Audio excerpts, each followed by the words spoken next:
نبی اکرم صلی اللہ علیہ وسلم تک، آپ کے دادا تک، یہ سارے کا سارا جو نظام تھا مکے کا،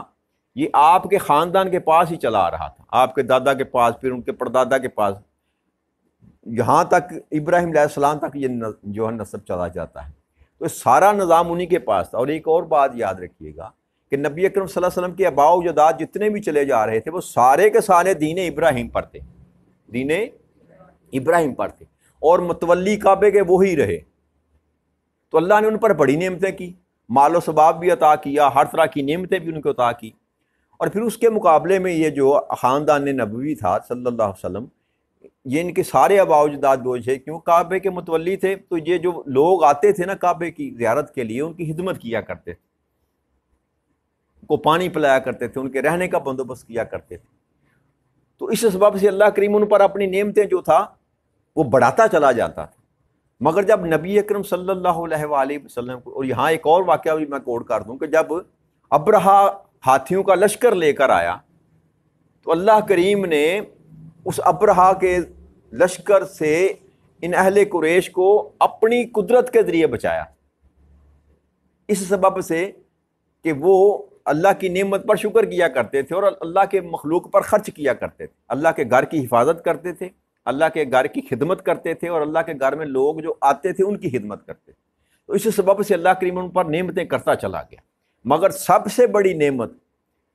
جو اللہ کریم نے ان لوگوں پر کی وہ تاجدار کائنات صلی اللہ علیہ وسلم کی ذات اقدس تھی۔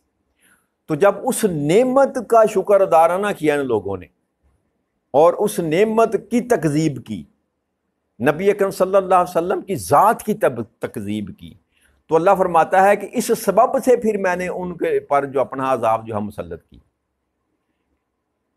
کہ میری اس نعمت کا انہوں نے شکر ادا نہ کیا۔ اور اس کے جب تاجدار کائنات صلی اللہ علیہ وسلم نے نبوت کا اعلان کیا تو وہ دشمنی پر اتر آئے۔ پھر ان لوگوں نے یہاں تک کہ کعبے میں ایمان والوں کا داخلہ بند کر دیا، لوگوں کے ساتھ دشمنی کا معاملہ کیا، اور پھر یہاں تک کہ لوگوں کو زیارت کرنے سے روک دیا، جو قربانی کے لیے جانور آتے تھے ان کو داخلہ منع کر دیا، مسلمانوں کا حرم میں داخلہ منع کر دیا۔ تو یہ سارے عوامل مل کر انہوں نے اللہ کی اس نعمت کا کفران جب کیا تو اللہ کریم نے ان پر اپنا عذاب اس شکل میں نازل کیا کہ وہ گمان میں بھی نہ یہ سوچ سکتے تھے کہ ہم اتنی بڑی طاقت ہونے کے باوجود ہم ایسے تھوڑی سی مختصر سی ٹکری سے جو ہے شکست کھا لیں گے۔ تو اللہ کہتا ہے اس سبب سے بھی تھا کہ انہوں نے میری اس نعمت کا جو ہے نا کفران کیا، میری نعمت کو ماننے سے انکار کیا۔ تو یاد رکھیے گا جب کوئی بھی قوم، ابھی یہ قانون جو اللہ کریم نے بتایا نا یہ قیامت تک کے لیے، کہ اللہ جب بھی کسی قوم پر نعمت کرتا ہے تو وہ قوم اللہ کی نعمت کا شکرانہ ادا نہ کرے، بلکہ اللہ کی نعمت پر کفر اختیار کرے، اس کو ماننے سے انکار کر دے، اس کی تکذیب کرے، اس نعمت کا حیا نہ کرے، تو پھر اس قوم پر اللہ کا عذاب جو ہے وہ واجب ہو جاتا ہے۔ اب عذاب کی قسمیں کئی ہیں، عذاب کی جیسے میں نے پہلے بھی عرض کی کہ نبی اکرم صلی اللہ علیہ وسلم کی امت پر وہ عذاب نہیں آئیں گے، آسمان سے پتھر نہیں برسیں گے، آگ نہیں برسے گی، وہ بڑے عذاب جو پہلے آتے تھے، پانی سے ساری مخلوق کو ختم کر دیا نوح علیہ السلام کی قوم کو، تو یہ عذاب نہیں آئیں گے۔ مگر عذاب کی کوئی اور قسمیں ہیں جن میں ان لوگوں کو اللہ کریم لپیٹ لے گا اپنے اس عذاب کے سبب سے جب وہ اللہ کی نعمت پر ناشکرے ہو جائیں گے اور اللہ کی اس نعمت کا حیا نہ کریں گے۔ تو یہ لوگ جس بھی دور میں ہوں گے، جس بھی قوم سے ہوں گے، جو اللہ کی نعمت کا انکار کرتا ہے، اللہ کی نعمت کی تکذیب کرتا ہے، تو رب کریم کہتا ہے اس سبب سے پھر میں ان پر اپنا عذاب مسلط کرتا ہوں۔ پھر اللہ کریم نے ارشاد فرمایا کذاب آل فرعون والذین من قبلہم کذبوا بآیات ربہم فاہلکناہم بذنوبہم واغرقنا آل فرعون وکل کانوا ظالمین۔ اور یہ عذاب بھی قوم فرعون سے پہلے کے لوگوں کی دستور کی مانند ہے، انہوں نے بھی اپنے رب کی نشانیوں کو جھٹلایا تھا، سو ہم نے ان کے گناہوں کے باعث انہیں ہلاک کر ڈالا، اور ہم نے فرعون والوں کو دریا میں غرق کر دیا، وہ سب کے سب ظالم۔ اللہ نے یہاں پر دوبارہ اسی بات کو ریپیٹ کیا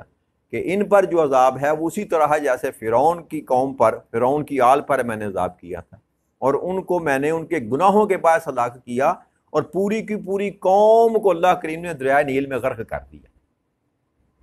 وہ جب اللہ کا امر آتا ہے تو کوئی چیز پھر اللہ کے عذاب کو روکنے کے لیے سامنے نہیں آتی۔ جب اللہ کا امر نازل ہوتا ہے تو پھر کوئی رکاوٹ وہاں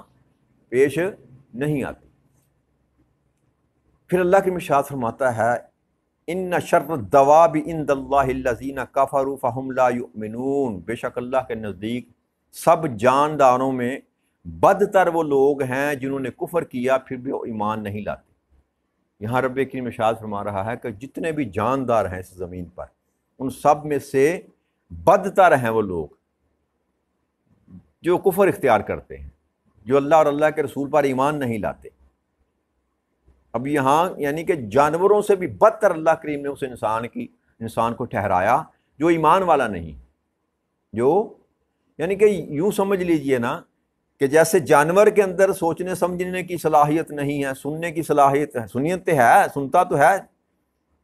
گدھا، گھوڑا، خچر، کتا، بلّا، سارے جتنے جانور ہیں کان تو ان کے بھی ہیں، سنتے تو وہ بھی ہیں مگر وہ سمجھ نہیں سکتے۔ تو یہی مثال انسان کی ہے نا جی، کہ جب انسان اگر اللہ کی بات کو سنتا نہیں، حق کو جانتا نہیں، حق کو پہچانتا نہیں، تو اللہ کہتا ہے یہ جانوروں سے بھی بدتر۔ وہ انسان جو کفر پر ڈٹا ہوا ہے، حق کو ماننے کے لیے تیار نہیں، حق کو تسلیم کرنے کے لیے تیار نہیں، اللہ فرما رہا ہے کہ وہ سب جانداروں میں بدتر ہے۔ بلکہ دواب جو لفظ استعمال اللہ نے کیا، یہ جانوروں کی بات کی جائے، سب جانوروں میں سے بدتر ہے وہ طبقہ، وہ انسان جو کفر اختیار کرتا ہے، ایمان پر نہیں آتا۔ الذین عاہدت منہم ثم ینقضون عہدہم فی کل مرۃ وہم لا یتقون، وہ لوگ ہیں جن سے آپ نے بارہا عہد لیا پھر وہ ہر بار اپنا عہد توڑ ڈالتے ہیں، وہ اس سے بچتے نہیں۔ تو اب اللہ کریم یہ جب نبی اکرم صلی اللہ علیہ وسلم مدینہ تشریف لائے نا، تو سب سے پہلے تاجدار کائنات صلی اللہ علیہ وسلم نے وہاں پر جو یہودی قبائل جو آباد تھے ان کے ساتھ معاہدہ کیا، جسے میثاق مدینہ بھی کہا جاتا ہے، اور آپ نے ان کو یہ کہا کہ تم اپنے دین پر ہو، ہم اپنے دین پر ہیں، جو چیزیں ہمیں مشترک ہیں اس پر ہم اپنے ایک دوسرے کو لے آتے ہیں، جو تمہارے اور ہمارے میں مشترک۔ اب جو تمہارا دشمن ہے وہ ہمارا دشمن ہے، جو تمہارا سجن ہے وہ ہمارا سجن ہے، ہم ایک دوسرے کی مدد کریں گے، ہم ایک دوسرے کے ساتھ جنگ نہیں کریں گے۔ تو یہ معاہدہ ہوا تھا ان کے ساتھ، لیکن اللہ فرماتا ہے کہ بار بار معاہدہ کرنے کے اہل یہود جو تھے انہوں نے معاہدوں کو توڑا۔ جب وہ بدر میں نبی اکرم صلی اللہ علیہ وسلم کے ساتھی گئے تو اس وقت بھی ان کے ذہن میں یہ بات تھی، جو منافقین کی اللہ نے بات کی تھی کہ ان کے ذہن میں تھی کہ بس تھوڑے دنوں کی بات ہے، ان سے ہماری جان چھوٹ جائے گی۔ مگر جب بدر میں اللہ کریم نے مسلمانوں کو فتح نصیب فرمائی تو ان کے دل ٹوٹ گئے، پھر انہوں نے اندر سے اور سازشیں شروع کر دی، اور پھر یہ کفار اور مشرکین جو مکہ تھے ان کے ساتھ مل گئے، پیچھے سے یہ مل گئے، لیکن مسلمانوں کو یہ کہتے تھے کہ ہم تمہارے ساتھ ہیں۔ اور پھر جب غزوہ خندق کا واقعہ آیا، جب خندق کھود کر نبی اکرم صلی اللہ علیہ وسلم نے مسلمانوں نے اپنی حفاظت کی کوشش کی تو 30 دن محاصرہ کیا مشرکوں نے، تو یہ پیچھے سے یہ جو لوگ تھے یہود، انہوں نے یہ سوچا کہ ہم ان سے پیچھے سے حملہ کر کے تو ان کو مسلمانوں کے گھر والوں کو نقصان پہنچائیں، ان کے گھروں کو نقصان پہنچائیں، ان عورتوں کو نقصان پہنچائیں۔ تو بر وقت پتہ چل گیا تو اس کا سدباب کر لیا گیا۔ مگر جب یہ غزوہ خندق ختم ہوا نا تو پھر رب کریم نے اللہ تاجدار کائنات صلی اللہ علیہ وسلم کو یہ حکم دیا کہ ابھی آپ اپنی زرہ نہ اتاریں اور بنو جو قریظہ تھا نا اس کا بندوبست کریں۔ تو وہ جو عہد توڑا تھا نا انہوں نے تاجدار کائنات صلی اللہ علیہ وسلم کے، اس کی بھی سزا رب کریم نے ان کو دی کہ پھر چن چن کر آپ نے ایک ایک مرد کو قتل کیا، بچے اور عورتوں کو وہاں سے نکل جانے کے لیے رستہ دے دیا، اور کوئی ایک مرد بھی ایسا نہ تھا، بالغ کوئی بھی ایک ایسا اللہ کے حکم سے جس کی گردن نہ کاٹی گئی، اور ان کے مال و اسباب جو جتنا تھے اس پر اللہ کریم نے پھر مسلمانوں کو قبضہ عطا فرما دیا، وہ مال غنیمت جو تھا وہ مسلمانوں کے ہاتھ آیا۔ تو اللہ فرماتا ہے کہ یہ ان کی بد عہدی کے سبب اب ان کو اس طرح قتل کرو، اس طرح ان کے ساتھ سلوک کرو کہ جو ان کے چاہنے والے پیچھے ہیں نا،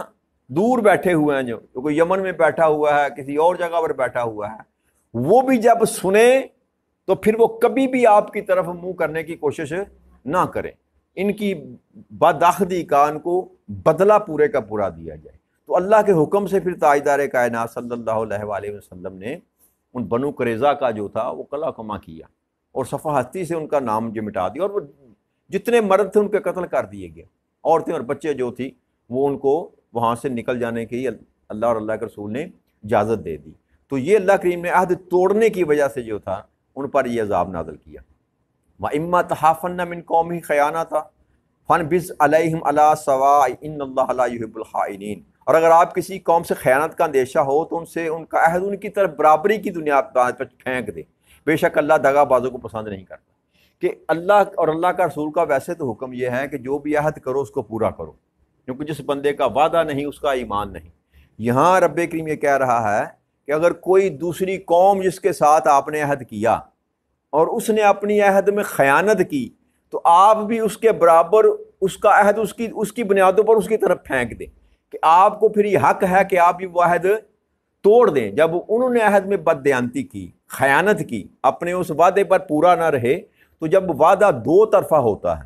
معاہدہ دو طرفہ ہوتا ہے، تو جب ایک شریک جو ہے وہ معاہدے کو توڑتا ہے تو اللہ کریم کہتا ہے پھر آپ کو بھی یہ حق ہے کہ یہ وعدہ جو ہے آپ انہی کی طرف پھینک دیں، جس طرح انہوں نے چھوڑ دیا آپ اس کو چھوڑ دیں، بے شک اللہ دغا بازوں کو پسند نہیں کرتا۔ تو رب کریم نے یہاں پر یہ ارشاد فرمایا کہ میں جو لوگ خائن ہیں، خیانت کرنے والے، وعدہ ایفا نہ کرنے والے، وعدہ کر کے مکر جانے والے، میں ان کو ہرگز پسند نہیں کرتا۔ تو آج یہی بات ختم کرتے ہیں، اس سے بات انشاءاللہ اللہ نے چاہا تو کل گفتگو کریں گے۔ وما علینا الا البلاغ المبین۔ السلام علیکم ورحمۃ اللہ وبرکاتہ۔